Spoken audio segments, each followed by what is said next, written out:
بسم الله والصلاة والسلام على رسول الله. يلا بينا نعمل أكلة ترم العظم. معانا بطاية وحشيناها بالحشو المتين بتاعنا، وهنشوحها الأول في السمنة قبل ما نعملها شوربة. هننزل عليها بمكونات الشوربة: بصل وطماطم وفلفل وجزر، وهننزل عليها كمان بالفلفل الأسود والملح وكمان مكعب ماجي زي ما احنا شايفين مع بعض كده. وبعدين هتتشوح كويس من جميع النواحي، وننزل عليها بالمية السخنة بتاعتنا ونسيبها بقى معانا تعمل لنا احلى شوربة في الدنيا. شوربة البط بتبقى دسمة جدا، واوعي ترميها، يعني يا ريت لو فضل عندك شوربة كمان ومش هتستخدميها ممكن تحطيها في كيس وتعينيها معاكي في الفريزر، هتحتاجيها بعد كده. تعملي منها شوية رقاق، شوية محشي، شوية بشاميل، زي ما انت عايزة. هعمل كمان معايا النهاردة شوية بطاطس طبيخ، عندنا في الفلاحين بنسميها بطاطس طبيخ او بطاطس الفرح.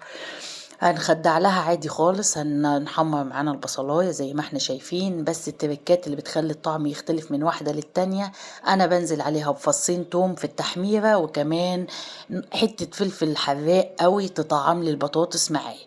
هسيبها لحد ما لونها يتغير معايا البصلة، وبعدين هنزل بالطماطم اللي انا ضربها في الخلاط، شوية فلفل اسود وشوية ملح، واسيبها تتسبك معايا على نار هادية.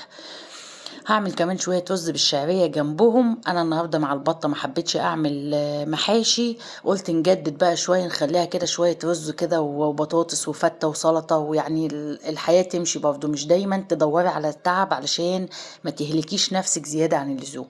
دول شوية رز كده بالفلفل الاسمر والسمنة كانوا باقيين معايا من حشوة البطة، قلت انزل بيهم على الرز، خسارة طبعا مش هنرميهم. ونشوح الرز كويس قوي مع بعض. رز بالشعرية مفيش اسهل ولا اطعم منه الصراحة. وننزل بالمية السخنة مع الرز ونسيبه عايش مع نفسه لحد ما يستوي.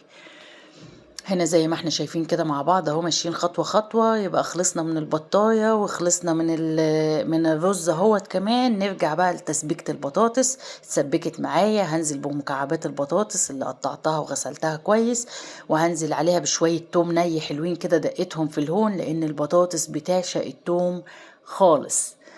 وهنسيبها على نار هادية برضو البطاطس تتسبك شوية. هنا الرز خلاص خلص معايا، واخر فلفلة وطعامة وزي الفل. نرجع للبطاطس تاني، اتسبكت معايا وبقت زي الفل.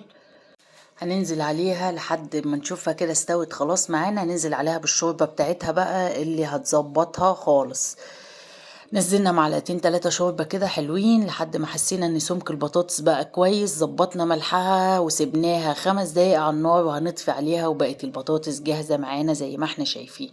طلع البطاية بعد ما استوت ونحمرها في الفرن وتطلع بألف هنا وشفا. خلصنا كل حاجة: البطاية والرز والفت والبطاطس والسلطة، وغدا لذيذ وطعم وبألف هنا وشفا يا رب على قلب اللي كلوا. وما تنسوش تعملوا لي لايك لو عاجبين الفيديوهات بتاعتي.